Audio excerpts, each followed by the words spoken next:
Pouvez-vous me parler un peu plus de l'efficacité de ces capteurs et de leur rendement? Oui. Alors, l'efficacité d'un capteur est le rapport entre la puissance du rayonnement solaire qui arrive sur la surface utile du capteur et la puissance que ce capteur fournit au fluide caloporteur. Ce rapport est nommé le rendement du capteur. La puissance fournie correspond à la puissance transformée en chaleur dans le capteur, moins les pertes, rayonnement infrarouge renvoyé à l'extérieur, chaleur disciple à l'extérieur. Le meilleur rendement d'un capteur solaire est obtenu quand les pertes sont nulles, c'est-à-dire quand la température du capteur est inférieure ou égale à 0.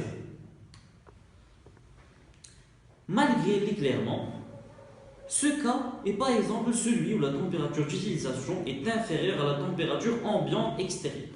Les normes européennes ont retenu les paramètres suivants pour définir le rendement surfacique d'un capteur. Et qu'en est-il des rendements?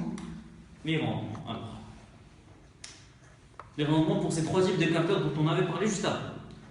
On a d'abord le capteur non vitré. Ce type de capteur est capable de réchauffer efficacement de l'eau froide pour l'amener aux environs de la température ambiante. Dès que la température du fluide s'élève ou que l'éclairement baisse, le rendement chute fortement. Le capteur vitré améliore fortement le rendement par rapport au non vitré.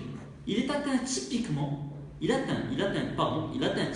une température de 50 degrés Celsius par bon ensoleillement, mais chute rapidement quand l'éclairement baisse.